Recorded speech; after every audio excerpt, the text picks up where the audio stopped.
Good morning, everybody.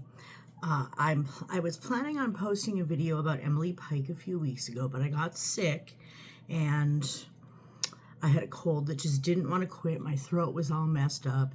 Then I just took a little break because I wanted to do some more research about this case and about some other cases that I'd like to talk about in the future. But now here I am finally taking some time to share Emily's story, because I believe talking about her murder is really important so that we can spread awareness about how many missing Indigenous women and girls go missing every year and get murdered as well. I visited the Native Hope site and the U.S. Department of Interior's BIA page, which is the Bureau of Indian Affairs.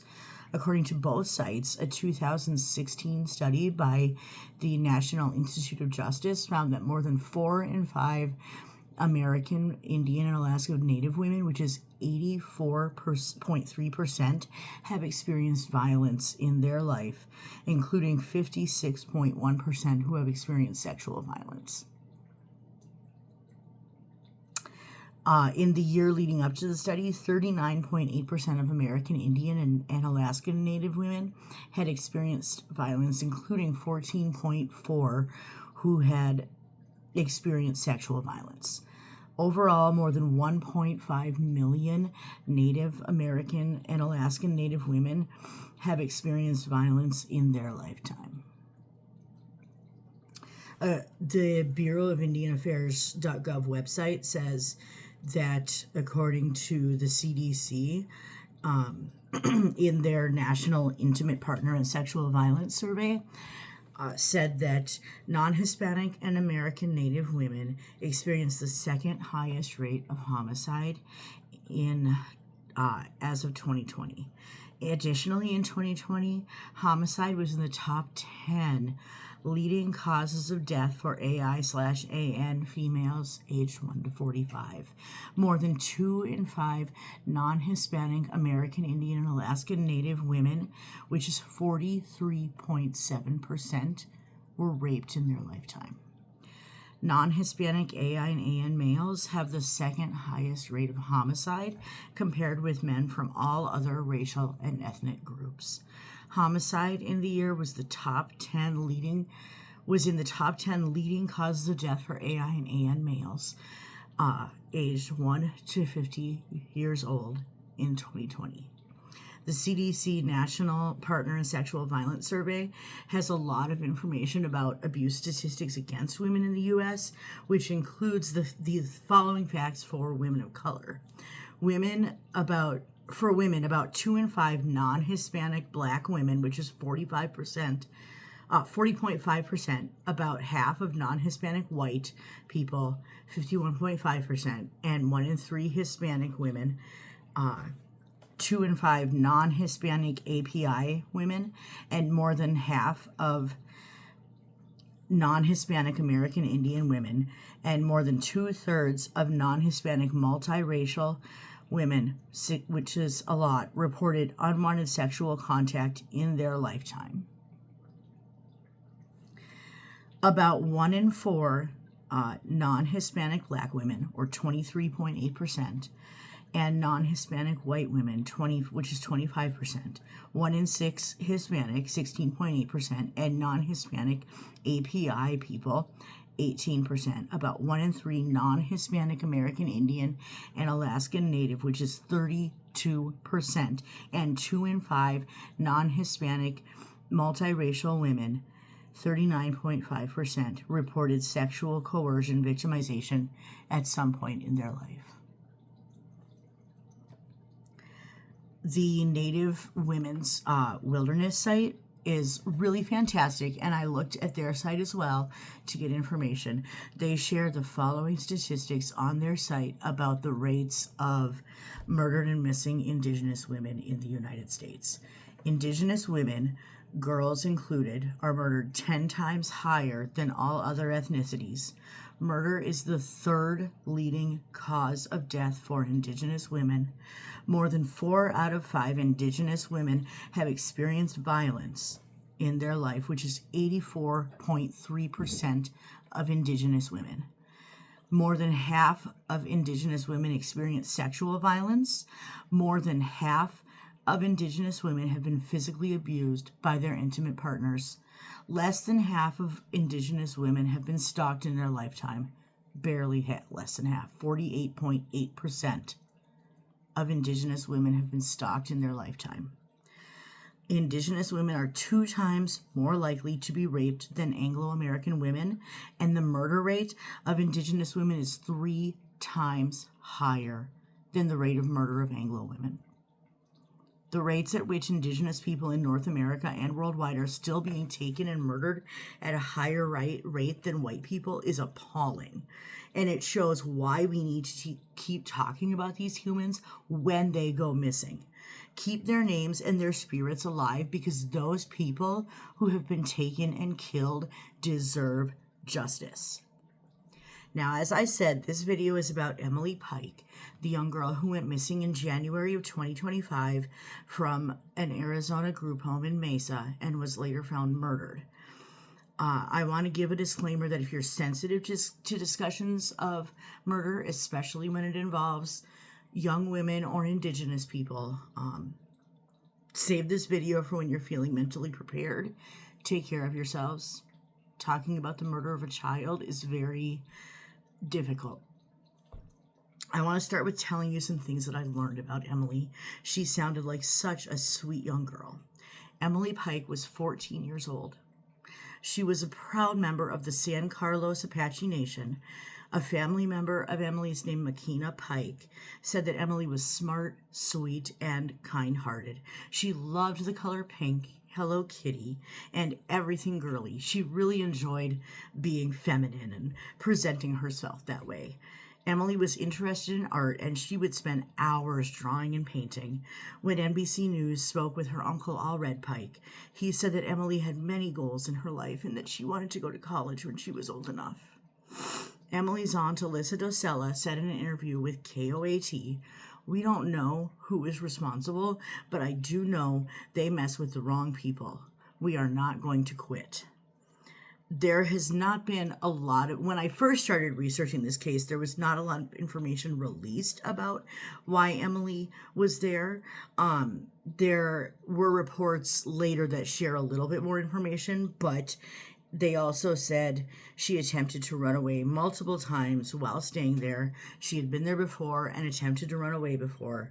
And I was curious about the requirements in Arizona for finding children or disabled adults who have fled a group home situation and what the licensing requirements are in order to be licensed in Arizona.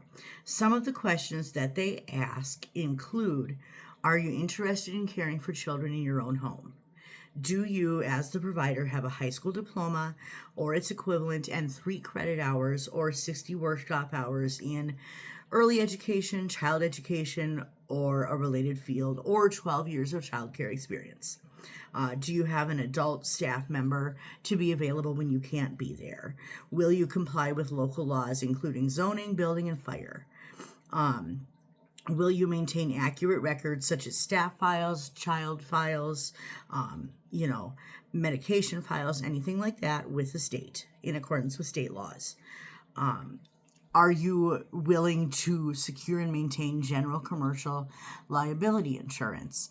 Will you maintain staffing requirements of 1 staff member to every 5 children or 2 staff members to 6 to 10 children, excluding your own kids at all times? And not have more than 15 children at any time?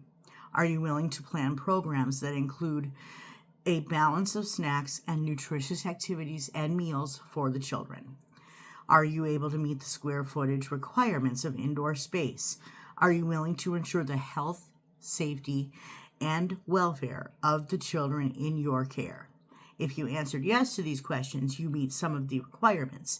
If you answered no to any of them, you have to call the Bureau office in order to discuss your questions.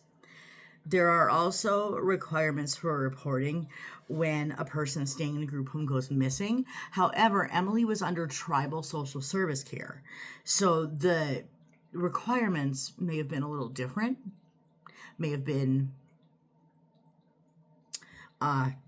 or more confusing based on who was supposed to do the reporting.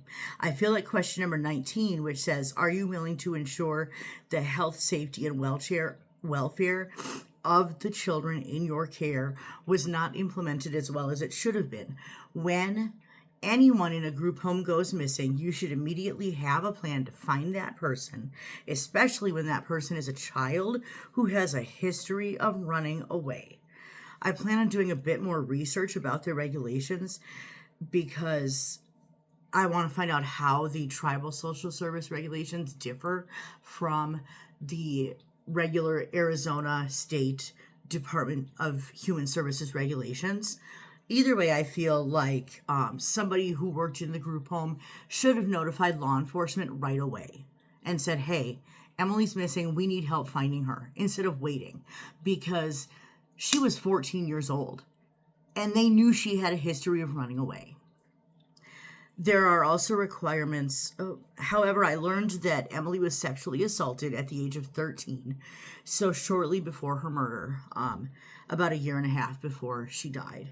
According to an article from May 1st, 2025 in the Arizona Central, the case was closed because the person who interviewed Emily said that she was unable to answer the questions about the assault.